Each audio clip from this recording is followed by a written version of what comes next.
Kaliji, this is for you. Dr. Laurie had said that in the 80s when she studied with you, that you had a beautiful blend of going deep within and then sharing your expression in very expansive outward ways. And she said that you did this in joy and it came naturally to you. Where do you find so much joy and energy to reach out to so many others? This energy that we speak of, we can call it Kundalini, we can call it spiritual energy, we can call it the awakening of consciousness. Many terms we can have for it. We can have flowing more from our heart. But in yoga we do get focused to awakening of energy, we call prana. And as this energy increases inside us, then simultaneously our consciousness becomes more awakened. And we say in yoga that there's two great aspects, consciousness and energy, that ancient terms would be called purusha and prakriti, our consciousness and energy. And so these two are inherently together.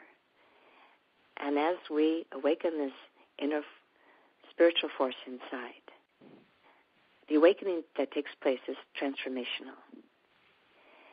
I was destined, to bring Tri-Yoga to this planet.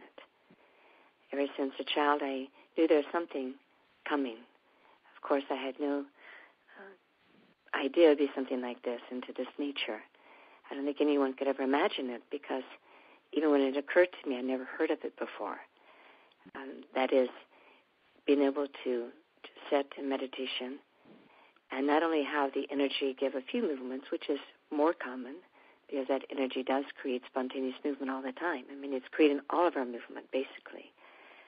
But then to have the Kundalini begin to flow and create this wave up through my spine. And from that has come forth over 1,000 hand gesture mudras that really direct the flow of energy, a systematized pranayama practice, and a systematized practice in this flow of asana. So as this energy has awakened and brought this destiny into fulfillment, then I can only give credit to that energy, not to my own self or my own body or mind, even though it's an instrument for it. But it's the grace of that energy that's touching people's life and making this transformation. So we call that divine energy, we call that prana. So that energy itself, it's like two candles. One is lit and one isn't, so it lights the other one, and then their potential starts to come forth. So that's one of the ways that energy is passed. But I feel very, blessed that so many people are responding.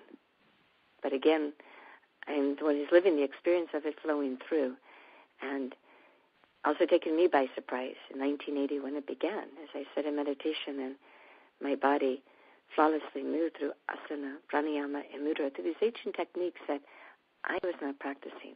I was a meditator and very much into chanting and the yoga lifestyle. I mean, yoga is my very breath. So living the philosophy, but I had no interest in practicing asana. That never even entered my mind. Even when people said, why don't you come and take a class? I could not even imagine how that physical movement had connection to the meditation states that I was entering into. And that evening when it began, then I realized this is really a divine movement.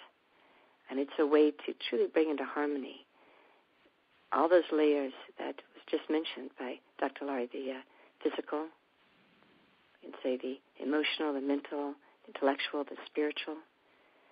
And when that energy starts to flow, it harmonizes these. So again, I'm very thankful that to be the vehicle for this. Thank you very much for putting it so lyrically. Dr. Laurie, you also like to be very quiet and meditative and then be very expressive and musical. Where does this contrast come from for you?